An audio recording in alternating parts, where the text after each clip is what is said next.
Alright, hello guys, this is your President Junel here. Hello sa ato ang tibuok ka community dira Digital Tycoons Worldwide community. Comment down below if where you are watching this video.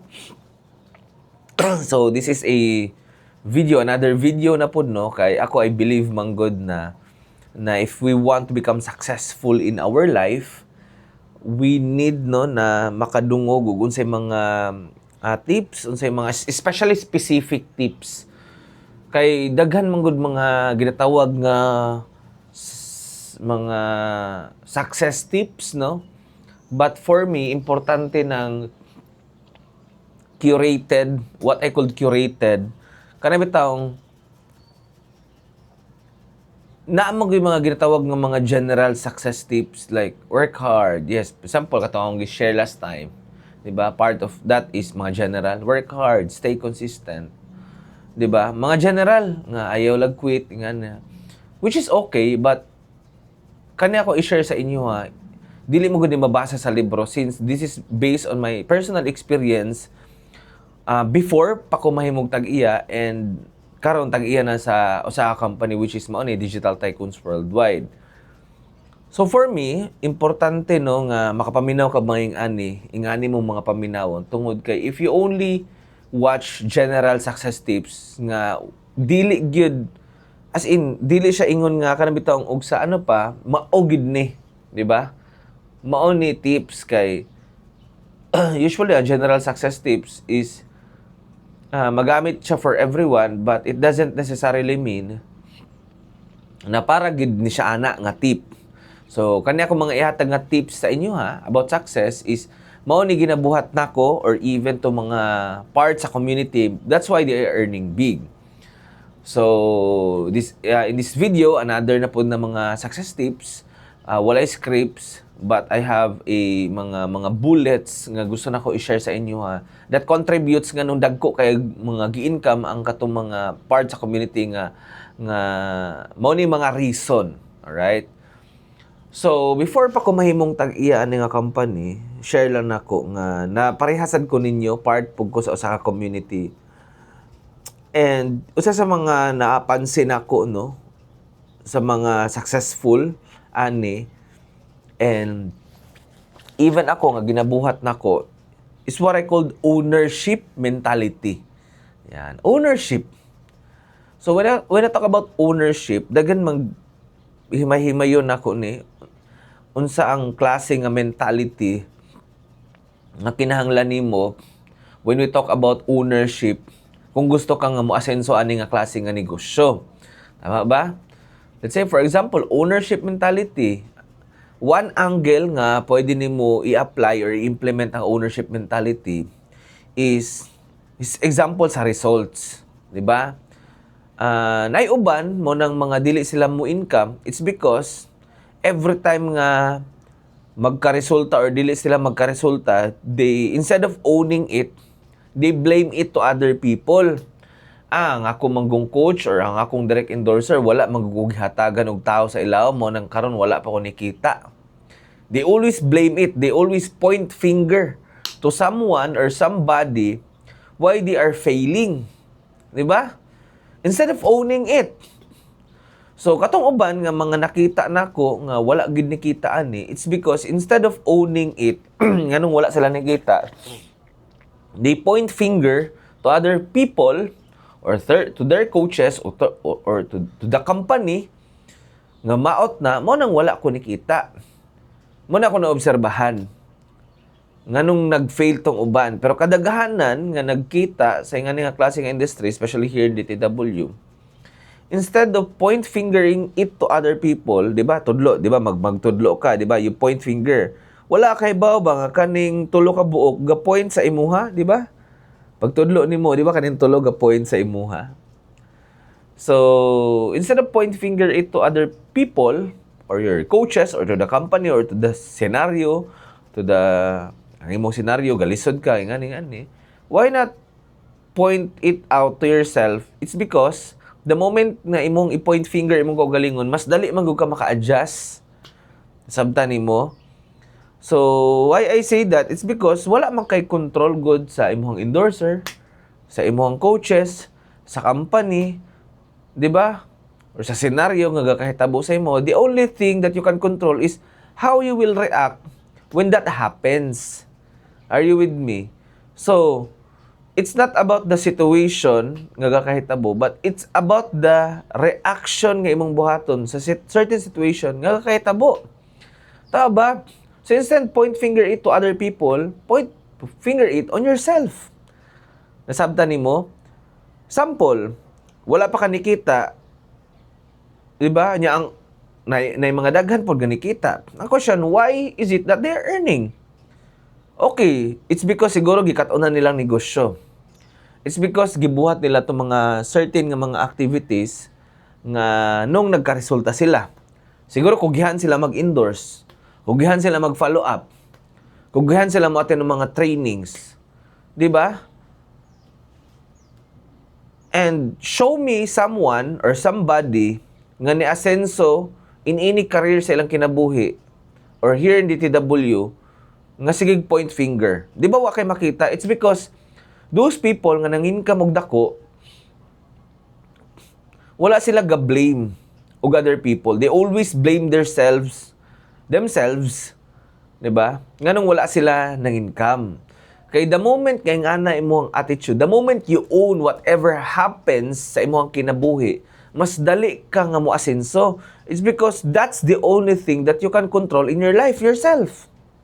Di mo makontrol imong coaches kung di ka tagaan na o indoors. Di ba? Di mo makontrol ng ang laing tao nga mo trabaho para mo dako imong community. The only thing that you can control is yourself. Are you with me? So, instead of blaming, own it. Di ba? Unsay mga need nimo i-improve? Unsay mga kulang nimo? Unsay mga wala nimo gibuhat nganong wala pa nimo naabot imong desired results? And the moment ingana imong mentality, mas paspas ka mag-grow ani nga negosyo or even in your life. 'Di ba? Instead of blaming it, why not own it? Why not fix it on your own? Fix your skills, fix your mindset. 'Di ba? Because the moment kay nga na yung mentality, mas dali ka mag-improve sa imong kinabuhi. Are you with me, guys? So hopefully, this time, dili na ka magsigig blame. Kay katong para reklamo, pala blame, wala ko nakita nga successful. And I don't want you, nga ikaw na minaw karon nga dili ka mag-succeed ani nga klase nga negosyo. Especially if you're watching this right now, on date, ani karon, we are still in the pioneering stage in the DTW. In Davao City or kung asa man ka or asa namin nag-expand ron basig different time or different expansion na mong ginabuhat karon. We are still on the pioneering stage. There's no or walay oras nga pinakadali nga mo kitaan ni karon na gyud as long as nga magkugi kag indoors, kugi kag follow up, kugi kag attend og training, apil kag mga banding sa atong team or community dira. Kay the more you stick with us, the more you stick with the community, the more nga mas makadungog kag maingani nga mga success tips. Are you with me? So, own whatever results.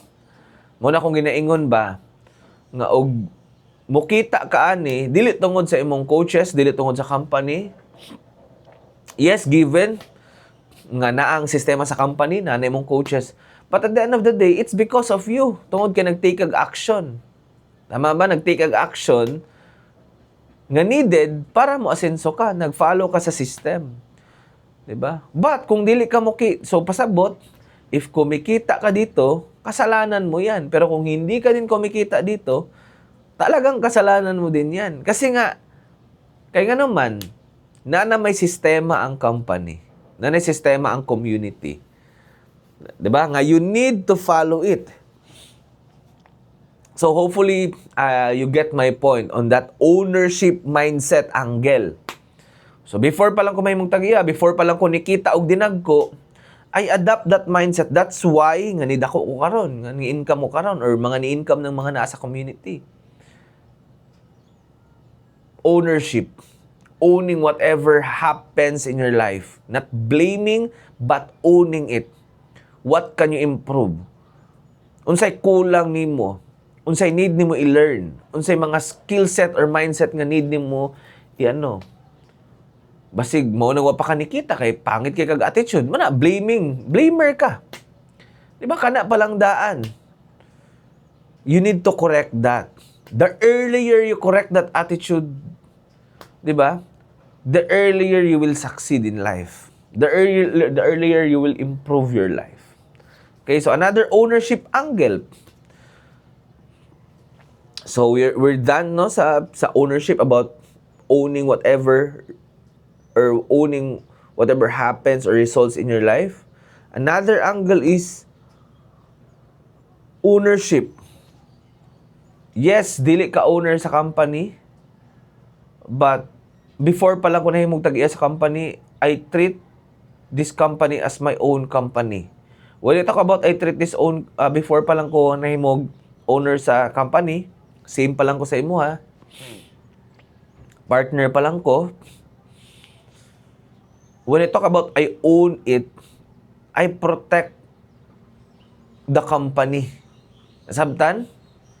So, mura na siya gingani ba? Siyempre, di ba, if you are watching this, for sure, nakita na nimo nga posible ka ng digital tycoons worldwide. Maon ni ang muhatag sa imong dako nga income, mo support sa imong family soon, muhatag sa imong massive success. So, dapat, dili lang ako mo protekta sa company. You also, you protect the company. How you can protect the company? By following the policies of the company. Tama ba? Number 1, not over-promising.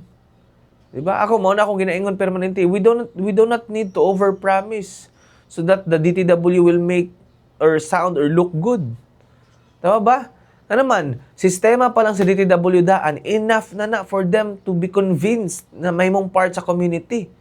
And if they do not join our community, it's not our loss. It's their loss na nila. Our goal here is to educate. Diba? I-educate na to sila. I-show na to atong unsaan niya atong opportunity. But it's up to them to decide. Ug mo go sila, tabangan na to. Ug dili, okay. Next. No means dili. No for now. That means nga dili ni po para nimo. No means NO, next opportunity to share. Muna akong ginaingon, someone join, so what? Next. Because someone is waiting for you. Nga i-approach nimo sila. But dili na nimo sila makita until nga dili ka magsigig indoors, di ka magsigig approach. So my point, you protect the company by following policies. Not overhyping. Not over, di ba? Dili over-promising. We just need to hire. Oh yes, pwede ka mo kitaan eh. Pero dili ingon nga, pag mo join ka ni next week, dato na ka, dili. Walay nga na. So we need to protect it. Kay dili raman ako, you as part of the company, you are the part owner of this. Appeal ka ani. Diba? Naman ang imo protect pag naay mag-overhype, ikaw pa lang pag naay makita ka nga unsa man ni over-promising man yung approach, you approach that person. Ay, okay tayo ma-approach but sobra raman ata to. Diba? Or you need to connect with your coach. Coach, si ano ba, napansin ako, murag medyo ano yung approach oh. Siguro we need to correct it a bit or ga-overact ra ko tungod sa video ni Press nga protect. Diba? So, assess sa imong coach. Nagets? Another thing that you need to protect. Diba? Diba? Dapat dili ka manggamit og kwarta nga pang fully enroll, pang brand leader, pang brand partner. Or dili ka mo dawat og partial. Kay yun, you understand nga ang pipeline sa full and partial diri sa company accounts ra gyud diri ra gyud. The moment ka mo dawat ka na, the moment ka mo gamit ka ana, even how close we are, the policy is always a policy. The policy designed para wala siya emotion. It maybe your account will be suspended or terminated. Nagets? So do not ayaw ibaylo ang kanabitang short term nga nakagamit kag kwarta sa lifetime ni mga pwede pagkakitaan ng DTW. But kasi again, the moment you use the money, it may be on partial, pang partial to imong gigasto. Pang full to pang brand partner imong gigasto. Pang full to parang brand leader imong gigasto. Then automatically, we may implement the policy or punishment based sa imuhang gibuhat. Because we want to protect the company. Because if we allow it, ang company mismo, dili lang ikaw ang madaot, tibuok company, tibuok mga pangandoy sa tibuok community, ang imong gidaot. Kaya mabad record ta. Are you with me? So if you see someone doing it, automatically report it. That's how you can protect and own and have that ownership mentality sa company because concerned ka. Are you with me? So, that is one of my way to protect. Following the policy. Not using the money for... The only money that you need, that you will use, is the encashment or withdrawal ng imong gibuhat. Wala na ipakya gastuhan na in an hour, gastuhan na in a minute. Because that income, you deserve it. That the money, you earn it. But the money you did not earn, don't use it. Pag mo ingon pang full ni, pang branches ni, pang brand leader ni, pang partial ni, you directly send it to the company, to your coaches, to your endorsers, pag-guide sa ilaha. Ayaw katintalana. Napakoy ginaingon, if dili ka masaligan sa ginagmay nga mga grasya or kwarta, how can God give you more? Are you with me? So, ang point, have that ownership mentality to protect the company from those people, no, nga natanawan nimo nga makaguba sa ato ang kumpanya. Yan. So for me, those two angles pa lang of having ownership na mentality will help you more succeed in life. Not only here in DTW, but in any aspect sa imong kinabuhi. Tama?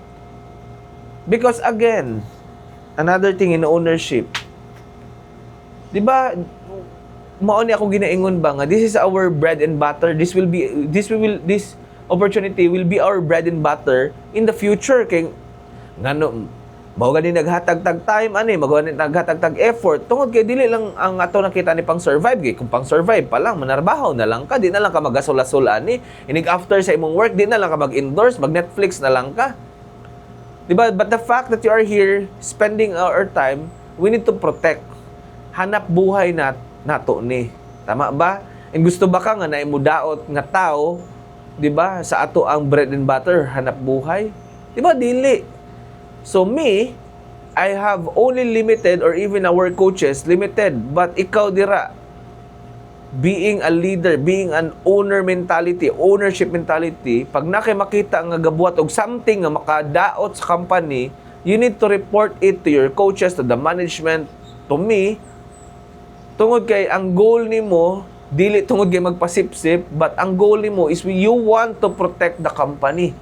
Dili nimo gusto ba nga madaot ni tungod kay nay usa diha nga wala nag-follow sa policy. Nay usa dira nga nagamit og kwarta nga maapektuhan tanan ang dungog sa company. Are you with me? So another thing nga mga policy nga gusto nako i-share. Policy nga og nana na endorser ayaw kwa ana. Didto na ipaadto sa endorser. Og nakalimot na dapat pangutan-on gyud na nimo kinsay nagpaanhin nimo diri. Kay ang endorser, mao mo gina siya, naay tay ruling ana but basic lang. Pag na endorser, ayo kwa. Bisan pagsilingan na nimo, unless na lang og imuhan ng asawa na endorse og lain, anak na endorse lain.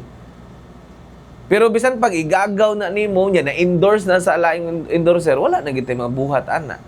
That's why I always tell, approach all the people in your surrounding. Kaya kung di na nimo i-approach, na is someone nga maka-approach ana, basig magmahay pa ka.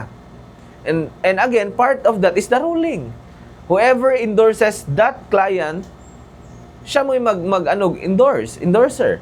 Although we are one in community, but syempre natay different nga team.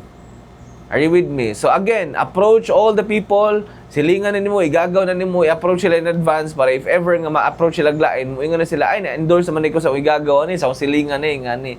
So ikaw gihapoy mag-grant as the first endorser. Na iban magud mag-uwaw, di na ko na-endorse, na tanawa na-endorse og lain. Wala tay mabuhatan. But yes, again, abundance mindset, abundance mentality.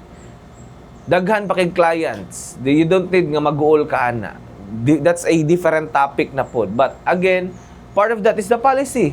Dili pwede dito. Sample, gasis-asis ka sa office. Gasis-asis ka, sa briefing na to. Nya nakalimot siya sa iyang client. O ako na lang ibutang dira. Dili na pwede. That's not ethical. Dapat pangutan-on gyud nimo kay the fact nga nakaabot na dire, there's someone nga nag-endorse na di na nimo pwede ibutang as your endorser name. The moment you your account may be suspended or again terminated worst. So, why? It's because madaot ang reputation nato na sa company. So my point is protect the company, have that ownership mentality both on the results that you have and the company. Tungod kay gusto nato nga protektahan because if nay usa nga makadaot ana ato reputation sa company, tanang mga nangandoy ani nga community affected, dili lang kanang nagdaot mo na mas maayo pag mawala na ng tawhana kanang nang daot kaysa kitang tanan affected tungod aning tawhana. Alright? So with that, this is your President Jonel here. Magkaon sa ami tungod kay medyo gutom na. Hopefully you have learned. In this video, comment below sa mga pinaka naganahan mo na learn. See you sa next video. Let me know if ganahan pa buong mga klase ng mga video.